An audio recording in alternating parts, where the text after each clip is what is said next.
আসসালামু আলাইকুম। এখন আমি বলবো, গতকালকে আমি ভিডিও বানাইছি সাকিবুল হাসান যে অ্যাডভার্টাইজ করে জুয়ার কেচে নেওয়ার এটা নিয়ে। অনেকে আমাকে ফোনে সরাসরি আমার এক বাস্তা কমেন্টও করেছে যে এইটা এই ব্যাপার, এটা নাকি কি ওই যে কি কি নাকি কি হের ছবি দিয়ে কি নাকি করছে অডিট নাকি তা করে কি আসে বিষয়। তো আমি সর্বপ্রথম কথা বলতে চাই, এটা পুরাটা মিথ্যা কথা ছড়াইছে।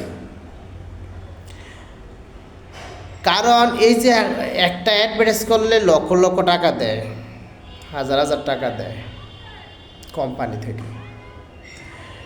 তো এরকম হইলে তো তাইলে ওই ছবি দিয়া এডিট কইরা সবাই সবারে ইয়া করে দিতে পারতো, আর টাকা খরচ হতো না। এডিট করে ওই বড় একজন খেলোয়াড়ের বা ওই আমেরিকার খেলোয়াড়ের একটা ইয়া দিয়া বাংলাদেশে দিয়ে দিত, শেষ, কোনো ঝামেলা নাই। এটা আমেরিকার তারা কে এই দেশে কিছু কইল নইল, বা ইন্ডিয়ার একটা নায়কের বয়স দিয়া কয়ে দিল লোক যে এমনি এমনি এই জিনিসটা ভালো ইত্যাদি, তাহলে তার কোনো ঝামেলা নইল নাকি মানুষের টাকা পয়সা যাইত আর মালও চলতো ভালো। যাক, এটা সবটাই বোকা। সবচেয়ে বড় কথা হইলো বুকাস কেন বললাম, উনি তো এই যে এইরকম অ্যাডভার্টাইজের কয়েকটা খেলোয়াড় আমি দেখছি। আমি আসলে বেশি ওই খবর দেখাশোনা করি না বা ইয়ার করি না, আমি শুধু জাস্ট এই একটু ইউটিউব ফলো করি আর ওই যে এই ফেসবুকে একটু ঘাটাঘাটি করি, এতটুকুই। আর ওইটা আমি দেখতে চাই না, আমি এত গভীরে যাইতে চাই না। আমি এতটুকু জানতে চাই যে এটা আমার কানে আসবে, এটা আমি সমাধান করতে পারবো। আমি এটা সমাধান করতে হবে, নাহলে এটা আমার শূন্য লাভ নাই।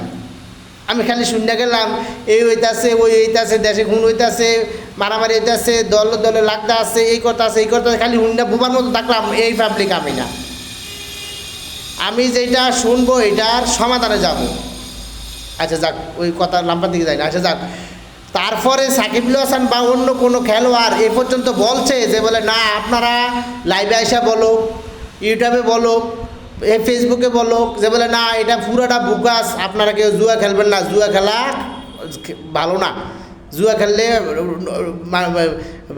স্বামী স্ত্রী ভাগ্যে যাইয়া, মা বাপে কান্দে, বাড়িঘর হারা হয়ে যাইয়া, জুয়া কেউ খেলবেন না আপনারা এ পর্যন্ত বলছে যে এটা আমি বলি নাই। কারণ ওনারা এটা প্রতিবাদ করার দরকার ছিল না। আজকে যদি ওনারা এই ফেসবুকে কেউ গালাগালি করতো, ফিডি করতো, এই করতো সেই করতো, ফেসবুকে ইউটিউবে, হ্যাঁ, ওনার নামের উপরে কিছু করতো, তখন তো প্রতিবাদ করলো লোক ঠিকই। এখন এটা তো বড় প্রতিবাদ করা দরকার। উনি ইউটিউবে কমপ্লেন জানাক, কি বলে এটা রে, কমপ্লেন নি বলে, হ্যাঁ কমপ্লেন জানাক যে আমার নামে এই ফেস খুললে এটা কি বললা হইতেছে। ওটা তো ইউটিউব চ্যানেল বুঝবে, ইউটিউব চ্যানেল, ওই ইউটিউব যারা তৈরি করেছে ওনারা বুঝবে যে এটা, তারপর কাটিয়ে দিব ওনারা। এরপরে আপনি আসেন না, তাহলে আপনি একেবারে মহাত্মা হয়ে যাবেন, মানে ইয়া একদম কী যে বলে, বিশ্বের তো ভালো খেলোয়াড়, আপনি খেলোয়াড় জায়গাতে রইলেন, আপনি তো শুনাম মানুষও গেল না। আপনি যে বলতে আসেন কেসুনুকো গেলো কেসুনি খেলো, আপনার যারা ভক্ত সাকিবুল হাসান, আমি আপনাকে বলতেছি, আপনার যারা ভক্ত তারা তো সবাই আপনার দেয়া দিয়ে কেসুনি খেললে সব টাকা দিয়ে দিতেছে, জানেন আপনি? এটা খুব খারাপ হইতেছে। আমি আপনার এটা বিশ্বাস করি না। কারণ আপনি প্রতিবাদ করেন না কেন? আপনি সাধারণ কিছু নিয়ে প্রতিবাদ করেন, সাধারণ সামান্য কিছু হলে প্রতিবাদ করেন, আপনি এটা প্রতিবাদ করেন না কেন? আমাকে তো অনেকে বলছে তুমি যে এই কথাগুলো বলছো তোমার সমস্যা হতে পারে, তোমাকে সাকিবুল হাসান যে কোনো সমস্যা ফেলতে পারে। আমি বলছি না, আমাকে কেন সমস্যা করবো উনি? আমার কাছে জবাব আছে, জবাব আমি এই ভিডিওর মধ্যে দিয়ে দিলাম।